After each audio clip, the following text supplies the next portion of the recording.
Hi, this is Carol Bevis. I'd like to share with you some of the highlights of my mixed methods research on podcasting in kindergarten. There are a variety of ways in which students can respond to literature. However, when asked to respond in writing, it can be very difficult. This year, we began using performance-based writing assessments, or PBAs we call them, in which students' writings were scored according to a rubric. Most of the rubrics include a clear connection between the literature and the student's life. Writing is a demanding task for any kindergartner. However, for the at-risk student, it is extremely difficult. This research asked if podcasting could offer an alternate way for at-risk students to respond to the same piece of literature as their classmates. My focus was to answer the following questions. Does offering students an oral alternative increase the student's ability to compare and contrast characters, events, or dilemmas in stories? Is podcasting a valid tool to make the connection of what I say can be written? Does using podcasts increase students' scores on performance-based writing assessments? These are important questions to ask because young students' oral language is so much more developed than their writing capabilities. These performance-based writing assessments are new to kindergarten this year, and this study offered an oral alternative to the demanding written task of this assessment. This will help determine if the at-risk students can orally perform the requirements on the PBA rubric. Can the students orally demonstrate what they know about the literature in ways their writing is not yet demonstrating? The participants included 4 students who were considered at risk according to their DIBELS language assessments. The 4 students were from the same class and all were girls. 2 were English language learners, 1 Vietnamese, and 1 Italian. The other students included 1 African American and 1 Caucasian. The students ranged in ages from 5 to 6 years old. For this research, the students participated in 4 PBAs. They stayed with the class for the portion that required the students to listen to the literature and illustrate how the story relates to their own life. The class was then asked to dictate or to write their response on the illustration. However, for my research participants, I used Podomatic and asked them to narrate their literature response. I added their artwork to the podcast so they might easily identify it as their own, and they were given many opportunities for repeated listening of their own podcast. For data purposes, a codebook was created to give a numerical identifier for each of the criteria of the rubric. So a 1 was given for emerging, a 2 for progressing, and a 3 for meets. This allowed me to track their progress according to the PBA rubric for the skills of ideas, organization, and elaboration. This chart shows you how each student performed in each of those 3 categories of ideas, organization, and elaboration, and you can see most of the students here have shown growth.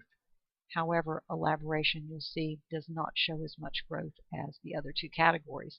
So this student moved from progressing to meets in ideas and emerging to meets in organization and progressing to meets in elaboration. And you can see that most of the students moved up as from pre-podcasting to post-podcasting. From each student's recording, I wrote 1 sentence from each of their podcasts on a sentence strip. I cut it up and asked the student to put it back together again. I then observed and kept a running log of the number of attempts it took to put it back together again, what they said about the conventions of language, and their frustration level. So you can see in this chart I have the number of words that they spoke from beginning to end of the podcast. So this student actually went down, but most of the other students increased the numbers of words that they included in their podcast. This side of the chart shows you the number of attempts that it took for them to reconstruct that cut-up sentence. And you can see with each, from pre-podcasting to post-podcasting, it took less and less attempts. They were able to reconstruct sentences much easier by the end of the podcast. In comparing literature to their own lives, the data collected in the anecdotal records indicates little progress, and you would have to see the paper for that. It is quite lengthy. In conclusion, I'd like to say that using voice programs are quite powerful with young students. It helps develop their receptive language, their expressive language, and it also helps with their comprehension abilities. I was interested in using this format to discover the benefits with English language learners as well as with struggling readers. I believe that giving the students a tool with which they can speak their ideas as they're struggling to write enhances their creativity, and it bolsters their confidence, and it gives them a stage to show what they can do. However, without comparing these students with those who did not participate in the intervention, it's difficult to conclude if podcasting had an influence on their scores. It's also difficult to determine if it was the one-on-one work with the teacher, their maturity growth, or the instruction provided at home that may have influenced their scores. The students who participated in this intervention need to be compared with the students who did not receive the intervention. This research also needs a longer time frame so that benchmark scores can be obtained at the beginning and the end of the intervention. Our benchmarks are not until May, after this research was already completed.